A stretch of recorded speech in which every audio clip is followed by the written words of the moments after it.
Today we're going to make gluten-free pie crust. It's nice to have the gluten-free pie crust for all of those people in my family who have that sort of aversion. And I discovered this gluten-free pie crust by accident. It is a variation on a recipe we found in an old French cookbook. Don't think it's hard because you hear the word French cookbook.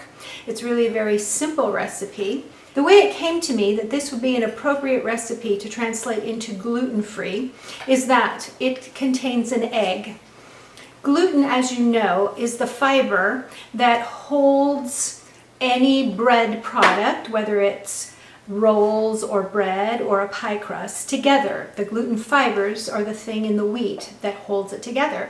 When you make something gluten-free, you now have eliminated the part of the wheat that holds the dough together. So in all gluten-free recipes, you find you use an egg. And we came across a recipe for crust, a flaky pie crust, in this old French recipe book that calls for an egg. And I thought, aha! Here's something that could hold the crust together, the egg. Using this simple recipe, and again, it's not a fussy recipe because the first time we made it, my 8-year-old granddaughter did all of the mixing and it came out beautiful and nice and flaky. Today, I'm going to show you how to put this together very easily, and I'm going to use the food processor. Before we just did it by hand, today I'm going to use the food processor. There's all kinds of blades and tools that come with it. This is a dough hook if you're making bread. Not going to use that one. We're going to use the mixing blade. 1 1/4 cups of gluten-free flour sifted. And you don't need the gluten-free flour that has all the xanthan gum and all of those additives. You can use just plain rice flour, and make sure that it's not the flour that is made with garbanzo bean. You want rice flour. If you're making a crust for a quiche, a savory pie, you could use the corn, but my recommendation for a fruit pie is to use the rice flour. And here's our 1/4 cup. A 1/4 teaspoon of salt. And then we're going to sift this.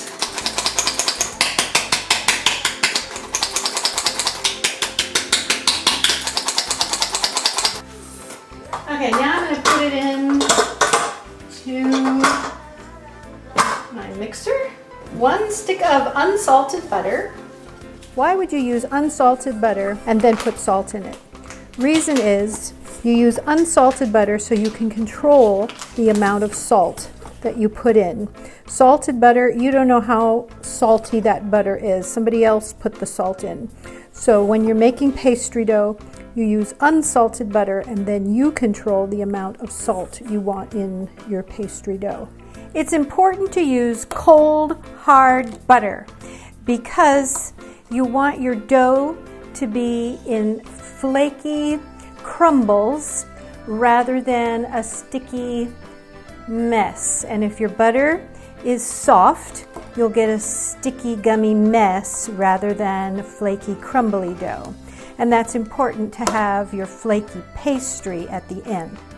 So the butter, when you're getting all of your ingredients together, your butter should stay in the refrigerator until the very last moment. And if it's not cold, then you should pause and put it in the freezer for 10 minutes and it'll just cool right down and get hard and firm, and then it's easy to work with. So if you're working with a mixer like I am, you cut them into flakes, thin flakes. And if you're working with your fingers, you cut it into chunks. Let's get this started. I'll let that start spinning while I cut up the rest of this. As you can see in there, the flour is coating each of those little slices of butter. So if you're working this with your hands, that's the same idea. You want each little square of butter to be coated with the flour. This recipe makes 1 pie crust, so it would make the bottom part of your pie.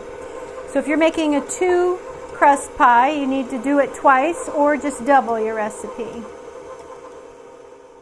With my second batch, I let the mixer run a little bit longer, and the consistency turned more like cornmeal. This is a better consistency. It really blends and cuts the butter in finer. 1 egg and 1 tablespoon of cold water. But I'm going to let the mixer be turning as I put the water in, so the water doesn't land in one spot and make one big wet spot. And I make sure my water is really cold by using ice. But you don't want the ice in there, just the water. And sprinkle.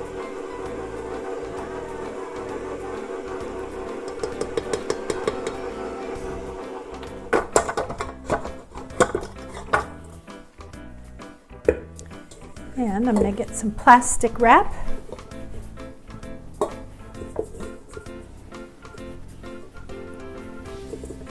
This is not a fussy dough.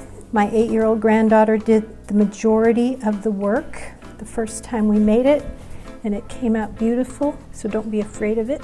Don't be afraid to handle your dough. But again, you don't want to overbeat it, overmix it either. Just till it sticks together. And there it is. So I'm going to wrap this up nice and tight with plastic wrap and put it in the refrigerator, ready to make my pies. I hope you enjoyed this video. It's been fun making it. I'm going to do this 3 more times for my other pies and the top and bottom crust, making an apple and pumpkin gluten-free. I enjoy cooking for those I love, and I hope you do too. Bye-bye.